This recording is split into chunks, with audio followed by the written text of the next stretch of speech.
안녕하십니까. 오늘은 골로새서 4장 5절에서 6절의 말씀으로 지혜로 행하여 세월을 아끼라는 제목으로 하나님의 말씀을 나누고자 합니다. 본 말씀은 유엔에게 대해서는 지혜로 행하여 세월을 아끼라. 너희 말을 항상 은혜 가운데서 소금으로 맛을 냄과 같이 하라. 그리하면 각 사람에게 마땅히 대답할 것을 알리라. 성도는 불신자에 대하여 지혜로 행하여야 합니다. 또한 세월을 아껴야 합니다.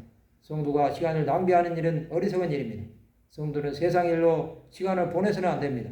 물론 자신의 일을 열심히 해야 합니다. 그러나 더 중요한 것은 하나님 나라를 위해 최선을 다해야 한다는 것입니다. 그것은 믿지 않는 영혼들에게 복음을 전파해야 합니다. 또 사사로움, 일이나 오락 등으로 하나님께서 주신 시간을 흘러 보내서도 안 되는 것입니다. 불신자들 향해 긍휼한 마음을 가지고 복음을 전파하는 것은 참된 이웃사랑의 실천입니다.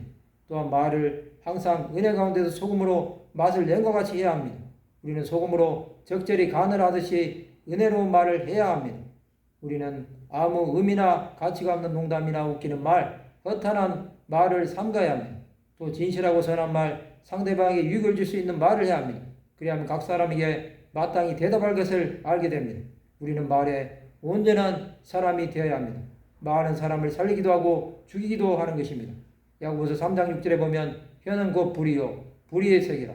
혀는 우리 지체 중에서 온몸을 더럽히고 삶의 수레바퀴를 불사르나니 그 사르는 것이 지옥불에서 나느니라.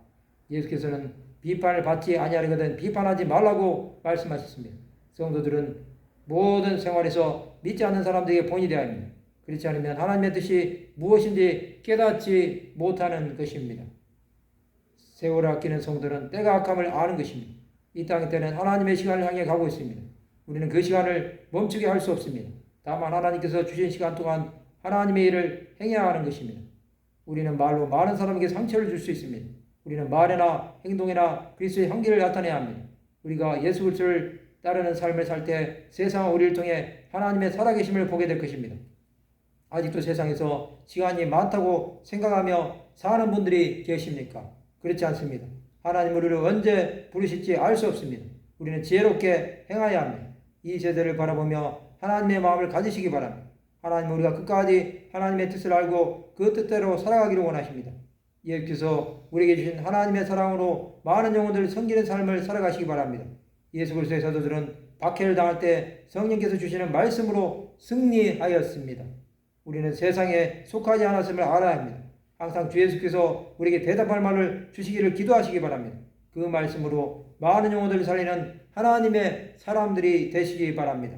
말씀을 마치고자 합니다. 지혜로 행하여 세월을 아끼고 마땅히 대답할 말을 아는 하나님의 백성들이 되시기를 주님의 이름으로 축원합니다.